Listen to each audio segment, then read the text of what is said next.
அடுத்த நாள் காலை 7 மணிக்கு அண்ணாமலையையும் ராஜகோபுரத்தையும் கண்டு கீழே விழுந்து வணங்கி கிரிவலம் தொடர்ந்தேன்.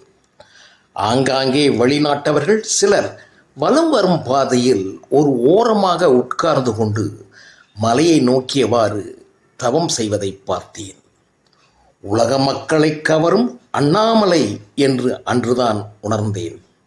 அஷ்டலிங்க தரிசனம், ரமணர், சேஷாத்ரி ராம் சூரத்குமார் மடங்களையும் கண்டு மலை உச்சியை பார்த்தவாறு வலம் வந்தேன்.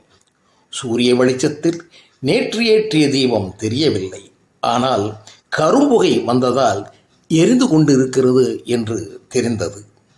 நீர் ஆகாரம் மட்டுமே உண்டு மாலை 4 மணிக்கு கிரிவலம் மீண்டும் ராஜகோபுர வாயிலில் விழுந்து வணங்கி முடித்தேன்.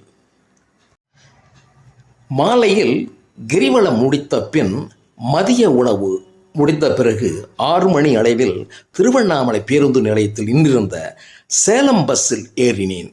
போலூர் மார்க்கம் வழியாக செல்வதால் இடது பக்கவாட்டில் உள்ள ஜன்னல் இருக்கையில் அமர்ந்தேன். அப்போதுதான் சூரிய வெளிச்சம் மறையும் போது மலை உச்சியில் ஏற்றிய தீபத்தை தரிசனம் செய்தவாறு பயணிக்கலாம் என்ற உள்நோக்கில் மலையை பார்த்தவாறு அமர்ந்திருந்தேன். எனது பக்கத்தில் சபரிமலை செல்லும் பக்தர் அமர்ந்திருந்தார். பஸ் மெதுவாக நிலையத்தை விட்டு நகர்ந்து சாலையில் இடது பக்கம் வந்து அதே பாதையில் உடனடியாக வலது பக்கம் திரும்பி போலூர் சாலை வழியாக ஊர்ந்தது. எதிர் திசையில் மலை வலம் வரும் மக்கள் கூட்டம் அதிகமாக வருவதால் மெதுவாக போக நேர்ந்தது. ஜன்னல் வழியாக அண்ணாமலை உச்சியை பார்த்தேன். இப்போது சூரிய வெளிச்சம் இல்லை, தீபமும் எரியவில்லை, அந்த புகையும் தெரியவில்லை. என்ன இது?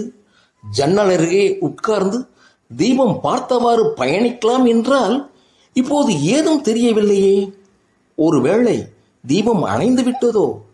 மீண்டும் தீபம் பார்க்க முடியாதோ? என்ன ஓட்டம் அலைமோதியது. பஸ் அவ்வப்போது நின்று நின்று நகர்ந்தது. ஒரு கட்டிடம் மறைவுக்கு பிறகு மலை தெரிந்தது.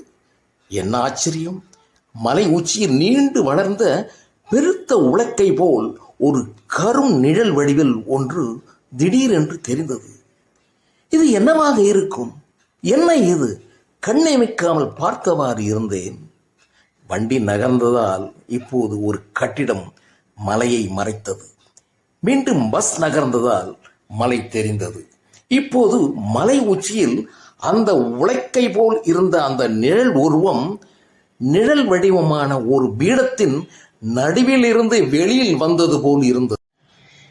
இப்போது அந்த மலை உச்சியில் அந்த உலக்கை போல் இருந்த அந்த நிழல் உருவம் நிழல் வடிவமான ஒரு பீடத்தின் நடுவில் இருந்து வெளியில் வந்தது போல் இருந்தது. ஆஹா, என்னவாக இருக்கும்? மனமும் புத்தியும் அது புரியாமல் மலை உச்சியை இரு கண்களும் இமை கொட்டாமல் பார்த்தவாறு இருந்தன.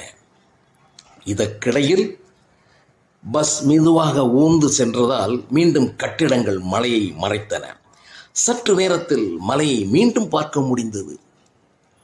ஆஹா ஆஹா, ஆனந்தம் ஆனந்தம், ஆண்டவா ஆனந்தம் என்ற ஆச்சரியம் கலந்த ஆனந்தத்துடன் அந்த அற்புதத்தை பார்த்தேன்.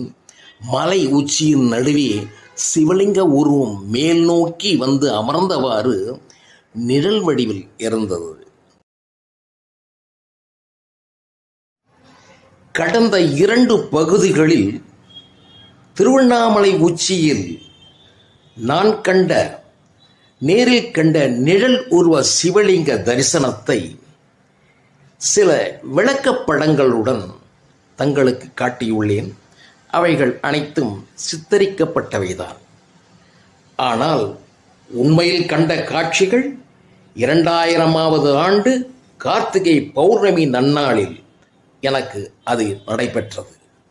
தங்களுக்கு விரிவாக விளக்கவே இந்த படங்களுடன் தங்களுக்கு எப்படி சிவலிங்கம் தோன்றி எனக்கு தரிசனம் கிடைத்தது என்பதை விளக்கவே இந்த படங்களுடன் தங்களுக்கு சொல்லியுள்ளேன். ஆனால் இன்றும் எனக்கு அந்த நினைவு என் உள்ளத்தில் பசுமையாக இருக்கின்றது. அது மறக்க முடியாத ஒன்று, நல்ல அனுபவம்.